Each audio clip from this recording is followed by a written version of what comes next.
All right, so this is Jamboard. It's pretty easy to use, pretty straightforward. To get there, you can just go to your Google Drive and click New. Maybe. Come on. There you go, New. And usually if you click More, it pops up. There it is right there, Google Jamboard. And then it opens up to something like this. You can kind of rename it like you rename any other Google document. So some features, there's like the undo, redo, zoom. You can set a background. They have some preloaded stuff. They have the dots, the lines, the grids. Teach a math, I like the grid. You can also upload an image as the background. So you can do that by uploading from your hard drive or uploading from like a Google image search. So we can search like, I'm a big fan of the tie-dye. So let's see if we can find something good here. We can just do this. This is going to be a real tricky, but that's okay. So set as background. Takes a minute. My computer's kind of slow. So there you go. There's your background. So if there is an image you want students to look at, but you don't want them to be able to manipulate it and move it, setting it as a background is a really great option. So like I can't do anything with this. It just kind of is what it is.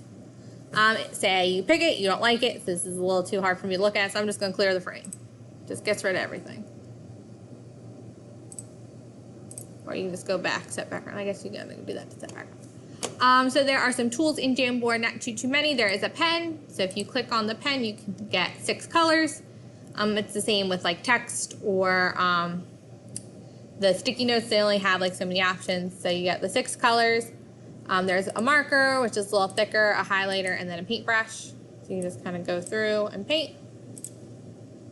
There's the eraser, the select tool, the sticky notes tool, which I really like. So usually what I do is I'll have like a question on the Jamboard and students go in and answer the question. So they just type their name. They can use any color. Sometimes I have it like pink means one thing, green means another thing. So then they just go in, they say, hey, they can move that, make it bigger, smaller, edit it, duplicate it, or delete it. You can add an image, so same with the background, you can add it from your hard drive. You can Google search, or if you have something in your photos, your Google Drive, you can add that as well. They have shapes. So kind of basic shape, circle, square, triangle, rhombus, a couple other things, arrow, bar, half circle. There's the text bar.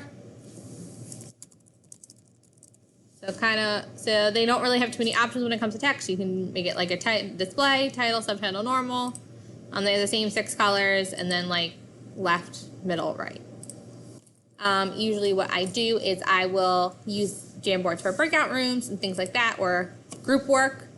So if I have like 4 groups or 3 groups, I can just duplicate the same slide. So if you click those 3 little dots, you can duplicate or delete it. So usually I just make one and then duplicate it for as many times as I need it. So here's one that I used in my classroom. So students were given a little example about like household sizes, and they had a visual of some cubes. So they had to do like a little notice and wonder. What do you notice about the picture? What do you wonder? So each kid got to get a sticky note and put it on there. So I think this day, we only had like 3 breakout rooms. I just duplicated the same slide over and over again. But since we only had 3 rooms that day, we only used 3 slides. But as you can see, they're all kind of different. They all have different students, like Melissa, Julian. This is Laura. So they all just answered the same question on a different slide.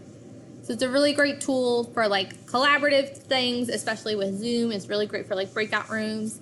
I've seen teachers use it like the sticky notes, like red means, like pink means you're struggling. So they'll have like a grid with all the students. Like pink means you're struggling, blue means you're okay, green is like you have a question. So there's a bunch of different ways to utilize this. I really like Jamboard. It's a really great tool. If you have any questions, let me know. See you later.